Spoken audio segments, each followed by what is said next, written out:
What's good, guys? I hope you guys had a great holiday. Hope you guys had a Merry Christmas. And hope you guys are doing good. It's going to be a little bit of a different setup because it's going to be a little bit more higher. I changed up some things so that way we can get this thing rolling. And we're going to be breaking down Israel Adesanya versus Imavov, which takes place on February 1st in Saudi Arabia.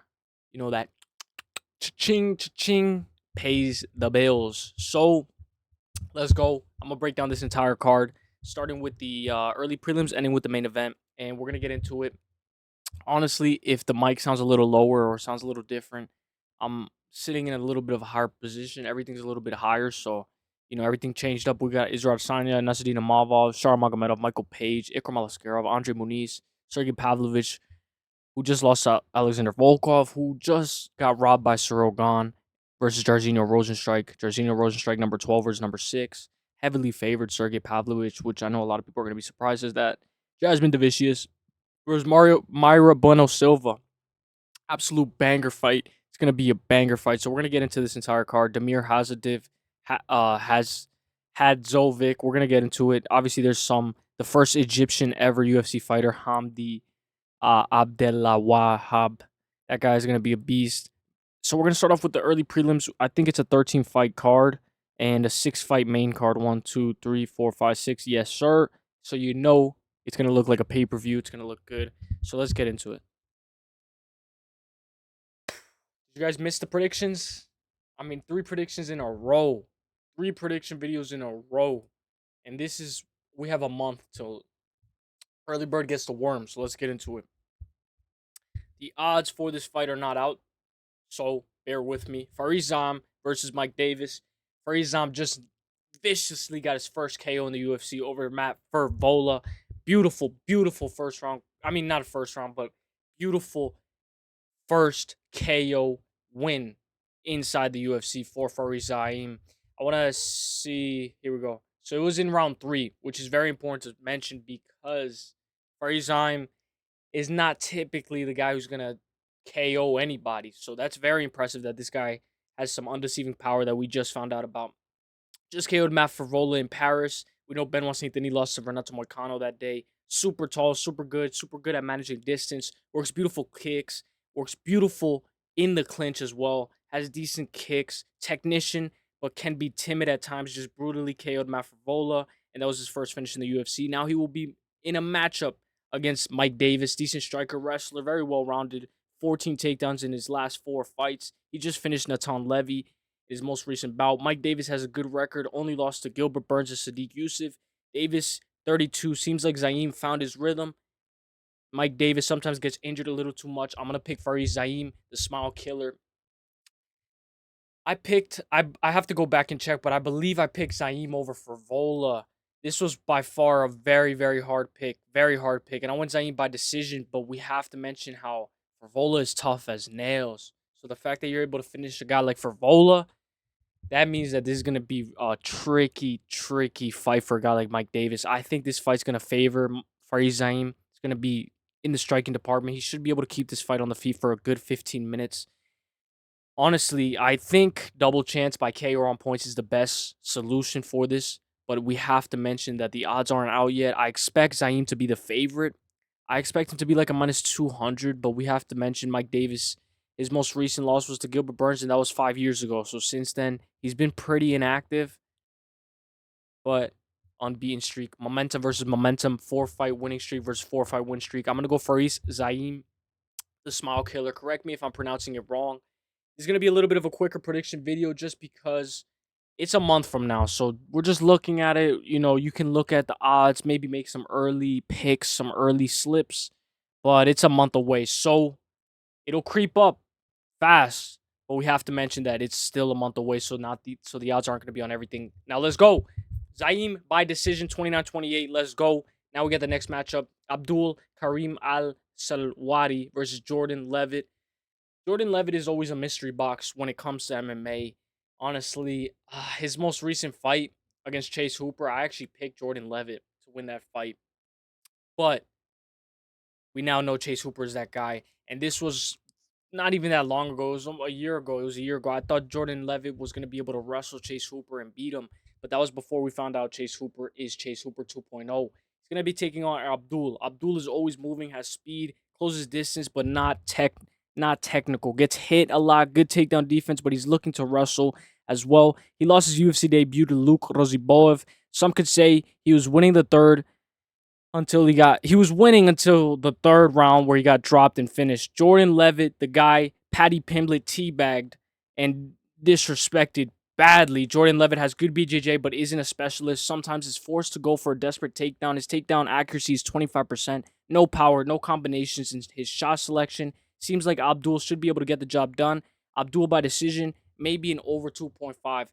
We have to mention how this fight's going to be one of those fights where it's going to be a little sketchy, 1-800-gambler type of fight. Majority topology is going Al-Selwady. I like Abdul to win this fight.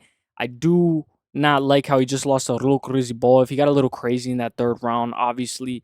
But I think Luke Roziboev beats Jordan Leavitt any time of the day, anywhere. We know Paddy Pimblett was able to submit Jordan Leavitt as well. So, with that being said, I'll take Abdul to win this fight, and I'll go by decision. I think if there is going to be a finish, I still think Abdul should be able to finish this fight. I'll go Abdul to win this fight by submission or on points. And if anything, I might take by KO on points, but I just think he's a decision merchant, although he has gotten some finishes before by KO, so that's why I like the KO on points. So I'll take Abdul to win this fight by 29-28 unanimous decision. And let's go, Abdul-Selwady. Let's go for the win to beat Jordan Leavitt. And I think eventually Jordan Leavitt is his inactivity. He might get cut from the UFC. I hope not, though. I hope not. He's funny. Terrance McKinney versus Damir Hadžović. Terrance McKinney is by far one of the biggest favorites on the entire card. 15-7-0 for Terrance McKinney, 14-7-0 for Damir. Terrance McKinney is heavily favored by Tapology to win inside the distance. We know when we look at this fight, Terrance McKinney is a minus 450, and Damir Hadžović is a plus 350. That is insane, bro.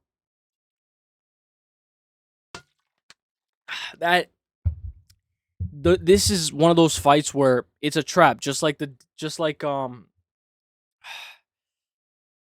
Drew Dober fight. This is exactly like the Drew Dober fight, where it's a fight where Terrance McKinney is going to be expected to win. He's going to be heavily favored to win. And then at the smallest face of adversity, he folds to the smallest amount of pressure. Terrance McKinney might be the biggest favorite on this entire card. The best way to describe McKinney is an explosive mystery box. He just died against Esteban Ribovics, who had a very good fight against Daniel Zellhuber. That guy, Esteban Ribovics, is a parlay killer, bro. Terrance McKinney needs to be aware of his chin. He is young. In my opinion, 30 years old is very young to be in the UFC and have a chin like that. In my opinion, he has a lot of wear and tear for his age. Now Terrance is matched up against Damir, a relentless wrestler who has lost to Moicano currently, just lost to Mark DeCasey, where he was taken down 8 times. If Damir can't get the fight to the ground, he's in trouble. Terrance is a first-round KO guy. Sometimes at the smallest adversity, he folds. You can't trust McKinney. 1-800-gambler type fight. Terrance by KO. So, you can't trust him. You can't trust him. He gets knocked out or he gets the knockout. And this guy never sees the bell. This guy never sees the bell. Almost all of his fights have ended inside the distance. All of his last 5 have ended inside the distance. And I think this is going to end inside the distance too, whether he's winning the fight or whether he gets brutally finished in this fight. I think this fight doesn't go the distance, which is pretty obvious. And I'll take Terrance McKinney to win this fight by KO straight. Very low confidence pick. I have to mention how Damir Hadžović is a guy who's going to wrestle, relentlessly wrestle. He does get out wrestled sometimes, so Terrance McKinney could get an explosive takedown. But we know cardio is Terrance McKinney's biggest issue. Terrance McKinney has lost 3 out of his last 5 and only won 2 out of his last 5. That being Mike Breeden and Brandon Maroto. I have to go look at tape study in order to find out who these guys are. The fact that this is the only 2 people who you've beaten when you fought Ismail Bonfim, Nazim Sadikov, and Esteban Ribovics, you're not able to have a competitive fight with any of them and get finished inside the distance. I think Terrance McKinney is a guy who's going to be a journeyman in the UFC, especially in the lightweight division, and whoever managed him, I mean, obviously it's his fault for being reckless and getting KO'd and finished, but I think Terrance McKinney is going to be the biggest what if in MMA. Obviously, Zabit was one of them as well, but I really do think Terrance McKinney could have beat Drew Dober. And he let that fight go out of his hands. And ever since then, it's like this guy has been in a weird position in the UFC. Eventually might get cut after getting knocked out by Esteban Ribovics, especially 7 months ago. Who's to say Damir can't just finish him? just because his chin is not there. I'll go Terrance McKinney to win this fight by KO straight. That's my only prop. That's my best prop. This fight doesn't go the distance. And let's go Terrance McKinney. Come on, T-Rex. Let's go. Let's go. That guy's always a fun person to watch, fun fighter to watch. Bogdan Grad versus Lucas Alexander, the Lion. Bogdan Grad is a guy who you can flip a quarter on this fight if you want, but it seems like Tapology doesn't want you to. Bogdan Grad's going to be heavily favored against Alexander, the Lion. Bogdan is always well-rounded, but doesn't chase a finish. He has very good kicks and wrestling, looking for control, but he never can find a sub if his life depended on it. He's going against Lucas Alexander. He has good takedown defense and scrambles, decent strength. Just recently, just lost by KO to Jeka Surigai around a year ago. Bogdan is so bad, has 11 stoppages. He's a decision merchant, padded record, but he can get the job done. Bogdan needs to wrestle a good double leg, and he can get this fight to get and fight on his pace. I do think that this is going to be one of those fights where it's going to force Bogdan Grad to be in a position where he has to mix it up. He's going to have to mix it up. He's going to have to mix up all of this. And obviously, it's mixed martial arts. Bogdan Grad should be able to win this fight. I will say, though, Jeka Surigai, that KO a year ago is a perfect amount of time to take off. Like Terrance McKinney coming back after 7 months, that's too early in my opinion. Bernardo Sopai coming back after 7 months against Ricky Tercios, too early in my opinion. It was rescheduled, thankfully, and now it'll be around 10 months by the time that fight happens. But I will say, taking a year off after getting KO'd is perfect amount of time to get. It's the perfect amount of time to. It's a perfect layoff.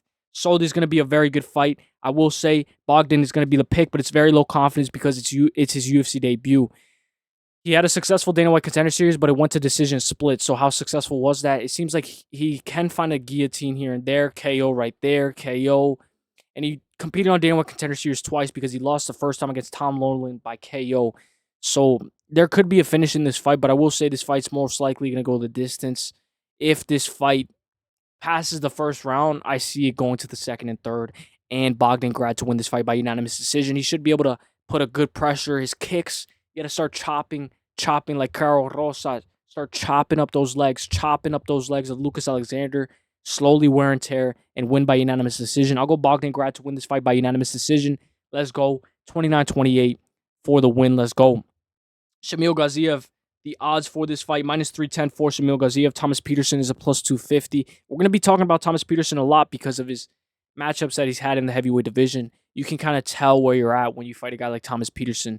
Shamil Gaziev, one loss in the UFC. Who's that to? Jairzinho Rozenstruik by KO. Cardio was his biggest issue in that fight. He was a main event, and he ended up losing the main event. Majority Tapology has Shamil Gaziev to win this fight by decision. We have to say the Blob, who sold in his first main event against Rozenstruik, who is also fighting on this card. Shamil that's where we're going to talk about Rozenstruik as well, because he has a very good matchup ahead of him. Who is also fighting on this card. Shamil can wrestle, but has shit cardio. His last fight, he went to decision with Dontel Mays. What a boring fight that was. Matched up against Thomas Petersen, looking for a body lock, looking to wrestle, always clinches, closes distance, clinches against the cage. Petersen is a takedown or bust type fighter. Just won by decision over Muhammad Usman, where I personally picked against him, and I picked Muhammad Usman in his last fight. So this will be a very tricky fight. Shamil has had to be working on his cardio. He has to be working on his cardio. We saw him go full 15 minutes against Dontel Mays, but I think Shamil should be able to win this fight by decision. Seems like he needs to always fight at a slow pace, because if he's not fighting at a controlled pace, he is going to gas out. Shamil is always a massive favorite, but struggles with a simple jab. Against Rozenstruik, Rozenstruik was looking like a kickboxer, looking very good. He was able to just find his shots, eventually get Shamil tired, and eventually lose and finish Shamil Gaziev. Honestly, it is insane how bad heavyweight is. It is insane. A guy like Shamil Gaziev, we should have more athletic heavyweights, but a guy like Shamil Gaziev can get the job done. If a guy like Shamil Gaziev can finish a guy like Thomas Petersen, I would not be surprised. We have to mention sometimes Shamil Gaziev is fighting at a position or fighting in a pace where he is in control. That's when he does the best. When he's in control, when he's completely controlling Dontel Mays, when he's mixing in the takedown, maintaining top control, maintaining all of that, and slowly buying time on the clock. I think he should be able to win this fight. I'll take by double chance by KO or on points. I do think Shamil Gaziev can find a submission as well, but that's not his bread and butter. So I'll go Shamil Gaziev by KO on points. I think he should be able to mix in the takedown. And the reason why I say KO is because of a ground and pound. You know, if he's ground and pounding Thomas Petersen, he could be able to maybe finish Thomas Petersen. We'll be able to see. But Shamil Gaziev, don't count on the finish with Shamil Gaziev. I'll go with Shamil Gaziev to win this fight by unanimous decision. Let's go, Shamil. 29-28. Let's go. Give me 1 second.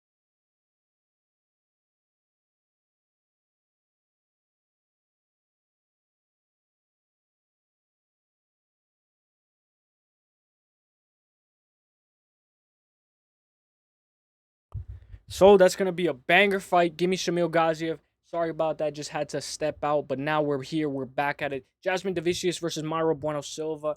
And if that happens, it's because sometimes there's like some things that, you know, are in the way. So I got to move some things. Jasudavicius versus Mayra Bueno Silva. Minus 205 for Jasudavicius. Mayra Bueno Silva is a plus 170. I can't wait for this fight. I can't wait for this fight. I've been high on Jasudavicius. I've been choosing her a lot in the UFC. And ever since she's got to the UFC, honestly, it's been a position where that Tracy Cortez fight really showed me where she's at. It showed me where she's at, and she's gotten so much better since that Tracy Cortez fight. So let's break it down. Minus 205 for Jasudavicius, Mayra Bueno Silva plus 170. First UFC women's fight in Saudi Arabia. Hopefully we have some ring girls too, but we can't ask for everything at once. Saudi has that money. Forrest Gump, Jasudavicius, hard wrestler, sometimes gets hate because of the lackluster performances that she tends to put on whenever she is in the UFC or in the cage. Excellent in the clinch. Once on the ground, she can control for a decent amount of time. She wrestled ever since she was little, always pushing forward. Just beat Ariane Lipski. She finished Lipski with 2 seconds to spare of the 2-minute and 30-second mark of the third round. So if you had the over 2.5 in the Ariane Lipski versus Jasmine, it did not hit by 2 seconds, which is actually insane. Taking on the former title challenger, very good power and decent kicks, insane BJJ, one of the most dangerous finishers in her division, Mayra Bueno Silva. She just recently lost to Macy Chiasson, where she won the first round, but lost to Dr. Stoppage badly in the second after her cut was open insanely bad. Jasmine by decision or Mayra by sub or decision. So I will say, Jasudavicius can find a finish, but if there's anybody who's going to get a finish in this, I do think fight ends by sub. I like fight ends by sub. I really like that. I think it's a good position. I do think Mayra Bueno Silva has more finishing ability, though. So, I will say, I always look at momentum, and sometimes it doesn't always work. But with who has been more consistent is Jasmine. She has a blueprint. She should be able to win this fight by unanimous decision. I think this fight is going to be a barn burner. I know a lot of people don't like women's MMA, but I'm happy that women's MMA is finally in Saudi Arabia. I'm going to go Jasudavicius, and I'm going to go by submission on points. The reason I take double chance is because of what happened with Ariane Lipski. If you take Jasmine just by a decision and she ends up losing by sub, it doesn't hit, obviously. But if she ends up getting a sub for herself, it does not hit as well. So I like Jasudavicius by sub or on points. At a minus 205, I'll use her as a parlay piece. And I think she should be able to beat Mayra Bueno Silva. But we have to mention that if Mayra Bueno Silva is able to get this fight where she wants it, it's over for Jasmine. I think she might get wrapped up. I will go Jasudavicius. Low confidence. Be careful with this pick. I'll go Jasudavicius by submission or on points. And if it's on points, by 29-28, unanimous decision after losing the first round. Mayra Bueno Silva tends to start off pretty fast. Let's go. I can't wait for this card, man. This card is stacked, bro. This card is absolutely stacked. So, Hamdy Abdelwahab versus Jamal Pogues. Heavyweight. One of the worst divisions in the UFC. Or let me know the worst division in the UFC for you. Hamdy. We're going to call him Hamdy, the first Egyptian UFC fighter, which is a massive, massive step. Big steps for the Egyptians in the UFC. That is massive, massive. We always like to have people from different parts of the world compete in the UFC. He's taking out Jamal Pogues. This is going to be one of those fights where it's going to be sloppy. It's going to be ugly. It's a heavyweight fight. It's going to be a sweat. And I recommend it's a 1-800-GAMBLER type of fight, but I think you might find a clear-cut person to pick. First Egyptian fighter in the UFC, Olympic wrestler, Hamdy. Completed for Iran. Very new record. Very slow striker. Decent power. Sometimes strikes way too much where he can clearly wrestle to victory, but he chooses not to. Low volume. Jamal Pogues, he will be taking on. Has better volume, better pace, but not much power. First fight on Dana White Contender Series, he had 7 takedowns. Not a finisher at all. Jamal just beat Thomas Petersen, who might lose to Shamil Gaziev, who we just broke down earlier. Olympic athlete is a very good stat, but Hamdy has popped before. He's sloppy. Let's see how he does. I'll take Abdelwahab by KO on points. Jamal looks like a fish out of water after getting taken down. So, Jamal Pogues has better volume, but we have to mention that Thomas Petersen fight. Jamal Pogues was able to beat Thomas Petersen, and now he's facing Hamdy. Thomas Petersen is a guy who's not that good. Mick Park can also beat Jamal Pogues.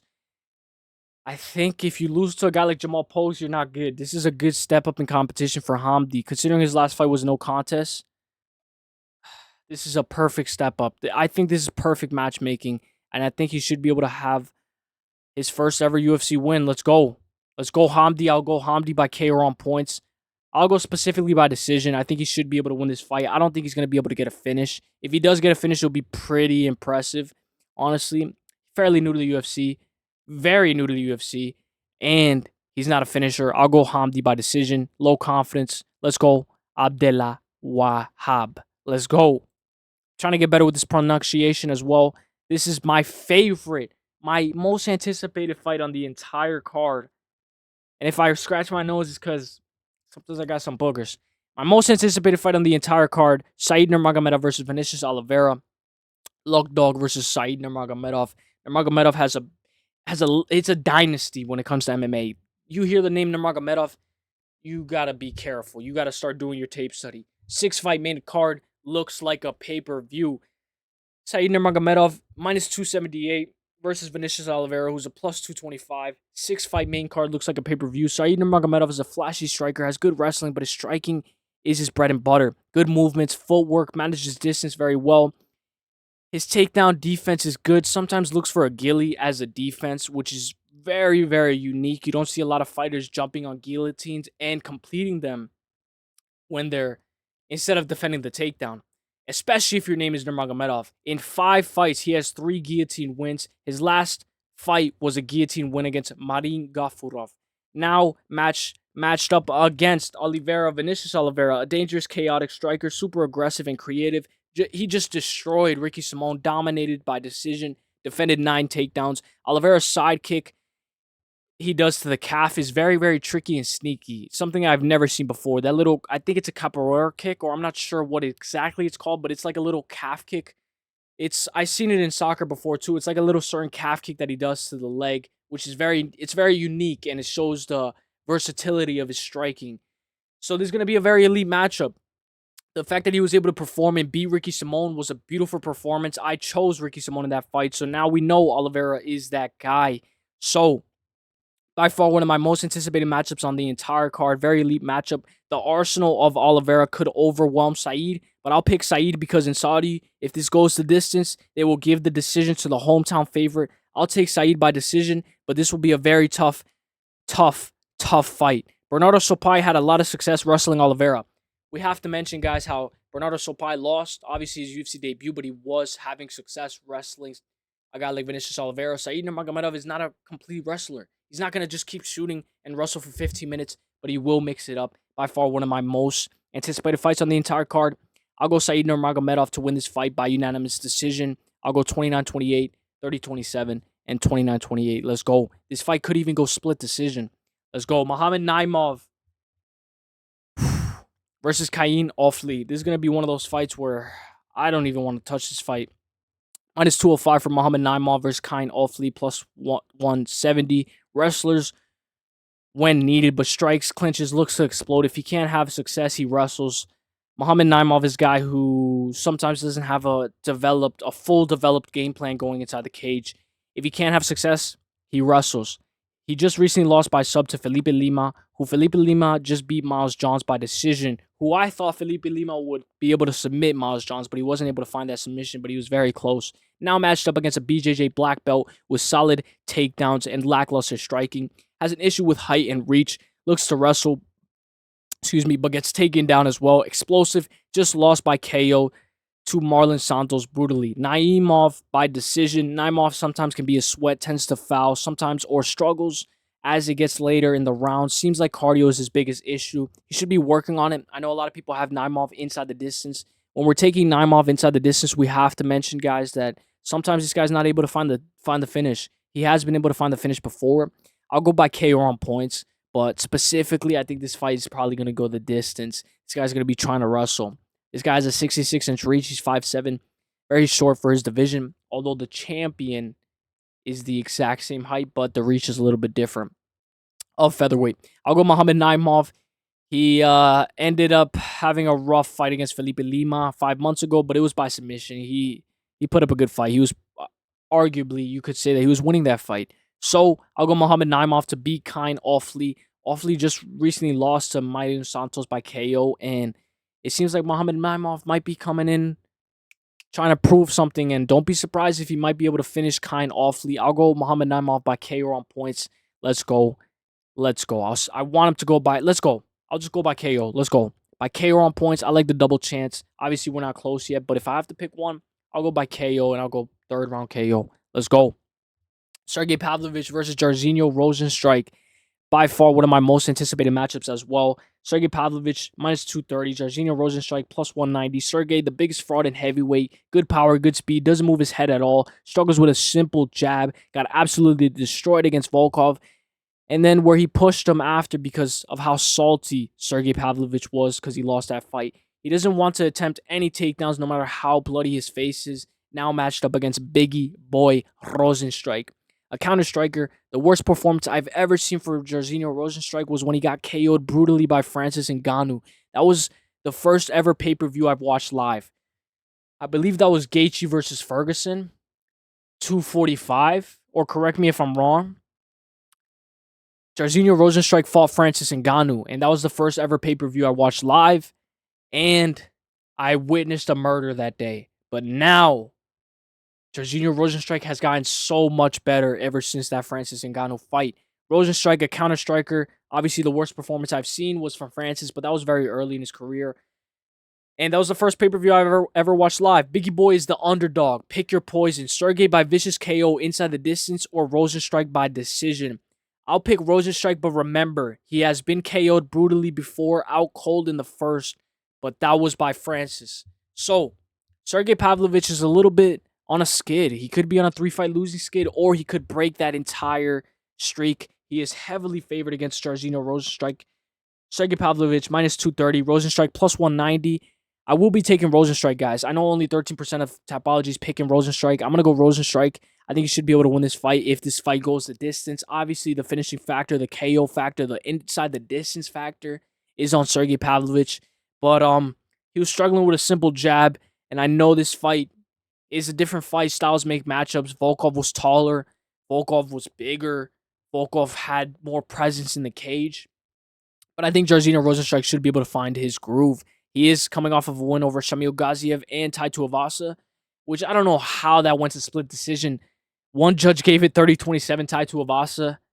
Fire that judge. Get him out of here. That was not a split decision. Jairzinho Rozenstruik looked clean and technical in that fight. Against Jolton Almeida, he lost by submission. He tends to struggle against wrestlers, but if he can find his groove, if he can...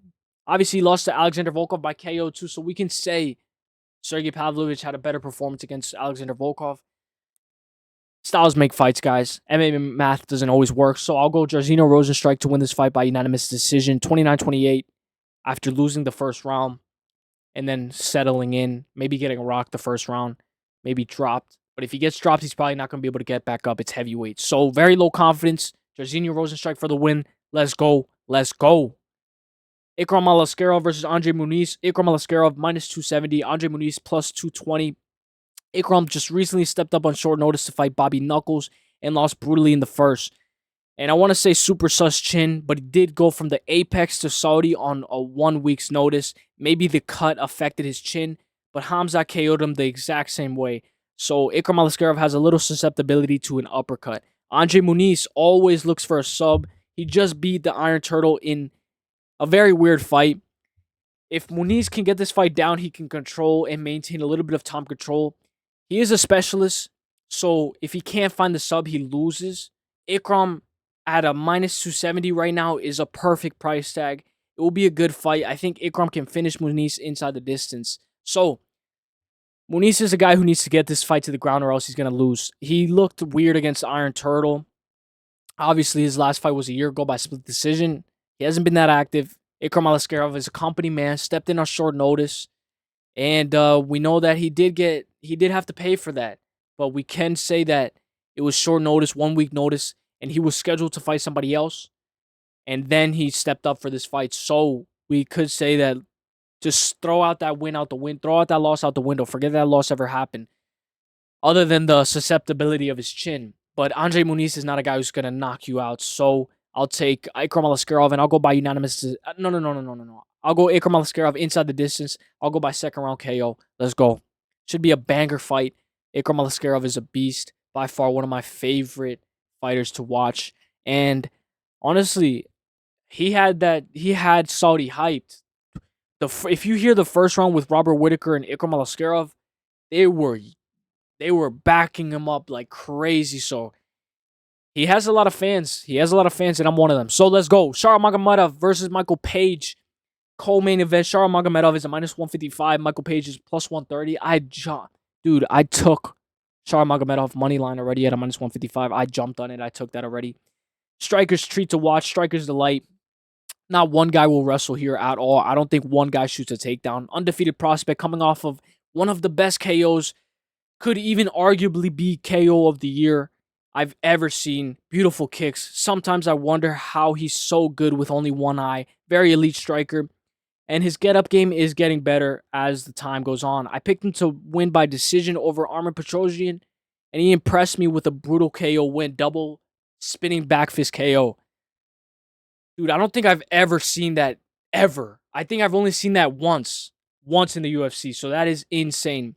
So now he's going to be taking on Michael Venom Page, who just recently lost to Ian Gary. MVP was winning in the striking department, but was out-grappled and almost subbed by rear naked choke. This fight will be insanely interesting. MVP is super fast, super slick. Almost enters the matrix when he fights. Charles has hands low, can get popped with some shots, but Charles' power should favor him, and I wouldn't be surprised if he KOs MVP. Shara for the win. Shara by KO on points, and I like Shamil Magomedov money line. Tapology has no predictions yet. That is insane.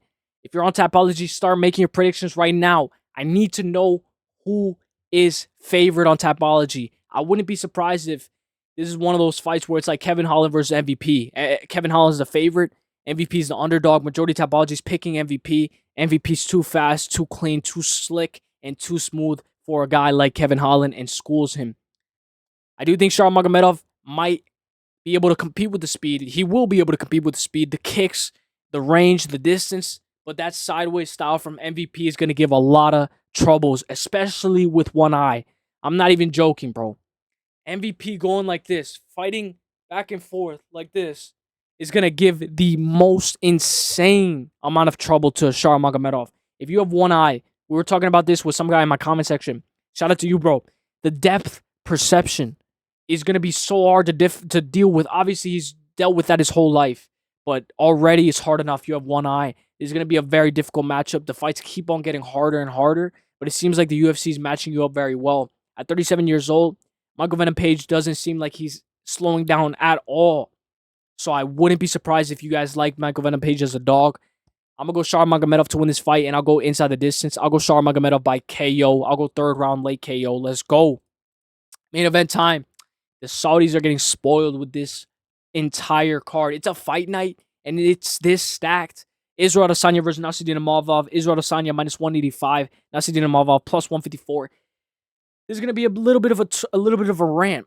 Izzy's biggest problem is with himself. Sometimes he needs to enter this mentality in order to enter this flow state to perform. Sometimes struggles with consistency and struggles with the consistently to perform. He cried against DDP at the presser, and I still picked him. But you can feel the pressure rewatching the press conference for UFC 305. Izzy is an excellent counter striker. Had some very good combos in the DDP fight, and is hit with around 3 significant strikes per minute. He has very good defense. He's a kickboxing veteran with good takedown defense. Was taken down 4 times by DDP, and Imavov could mix in some takedowns, as well as good footwork. But after he's gassed, he looks very sloppy. I didn't like how he kept on slipping over and over exerting too much energy against DDP. Izzy got bullied in his last fight, had a very good start, but he got overwhelmed because of his cardio. He has a very difficult matchup ahead of him in Nassourdine Imavov. They both lost to Sheen Strickland, but Imavov had a short notice switch up at catch weight. I recommend watch both of them fight Strickland. Don't take too much thought in that fight, but you can almost try and visualize how this matchup will go. Imavov will press forward, looking for the counter, and I can see this going all 5 rounds. I do believe the cardio will be the main factor in this fight. 5 rounds striking chess match. I will say Izzy may not be in his prime, but if he took this fight, he's ready. Imavov looked gassed against Delidze, 5th round. Izzy's takedown defense is not better, and it gets worse as the fight gets later on. I'll go with the last style bender to win this fight by decision, but if he loses this fight, I will never pick Izzy again.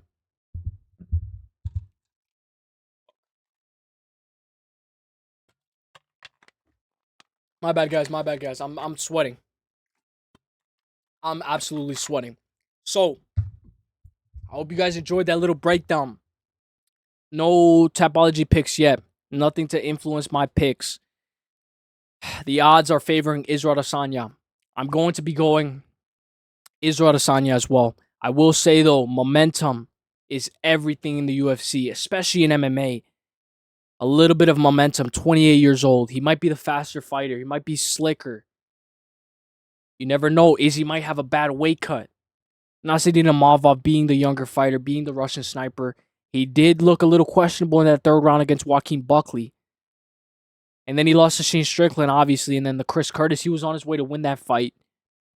And then I believe he finished Jared Cannonier and then Brendan Allen. Beautiful, beautiful win. But those were all 3-round fights. Obviously, the Jared Cannonier was a 5-round fight. He was able to get an early stoppage win. Make what you want. He was going to win that fight either way. Momentum is everything. Without that Chris Curtis thing, he could have won that fight. Obviously, the momentum is on Nassourdine Imavov's side. But I'm going with the last style bender. He just needs to enter his flow state. Izzy's a guy who's going to lose, and then win. Lose, and then win. It's this time of his career where he's no longer in his prime. And maybe he's going to go for one last title shot. One last title run. Or maybe he's just trying to have fun fights. This is not a number 1 contender fight. It's a fight just to see who's going to stay in the rankings or who's going to move down in the rankings. It's a changing of the guard type of fight. And it's a fight whether Israel Adesanya still has it or not. This is the perfect matchup to see whether he's still in his prime or not. I think the body shots should be able to favor Israel Adesanya. I think he should be able to implement a good game plan. He's been practicing his wrestling, and seeing that, we know that guys like Hamza would have absolutely demolished him. So maybe Imavov could mix in some takedowns. But I will say Izzy's takedown defense is by far one of the best. While he's fighting Jan Blachowicz, he's still able to get up until the later rounds. He gets a little tired. So I will say Izzy should be able to win at least 3 rounds. I wouldn't be surprised if this is a split decision, but I'll go Israel Adesanya to win this fight 3-2 against Nassourdine Imavov, and I'll go Israel Adesanya to win this fight 48-47, 48-47, and 48-47. It could even be split decision, but I'll go by unanimous decision. Let's go Israel Adesanya. I wouldn't be surprised if there's a finish in this fight, guys. When it's a striker's delight, sometimes somebody enters their flow state and they're able to find a finish. Let's go Israel Adesanya, 48-47, unanimous decision. Let me know what you guys think. Let me know if you guys like me holding the mic or not. Obviously, I have to get a better stand because everything's more elevated. So it's a little bit more comfortable for me. Let me know what you guys think, guys. And let me know if you guys want some live streams, guys, because I just got a break now so we can start pushing a lot of live streams. I was a little sick and my dog was sick, so I was taking a couple of days off. So thank you guys for all the love that you guys been giving me. You guys gave me 2,000 views on the last prediction video, guys. UFC 311 is going to be an absolute banger. And if you guys want a fight companion, I could do it, so let me know. Thank you guys for everything you gave me, guys. This is the prediction video for UFC Fight Night. Israel Adesanya versus Nassourdine Imavov, which takes place in Saudi Arabia February 1st. Let me know who you guys got. I got Israel Adesanya by unanimous decision, 48-47. Let's go. See you guys at the next one. Let's get it. Hope you guys enjoyed. God bless. The best is blessed, baby. Let's go. Peace. Let's get it.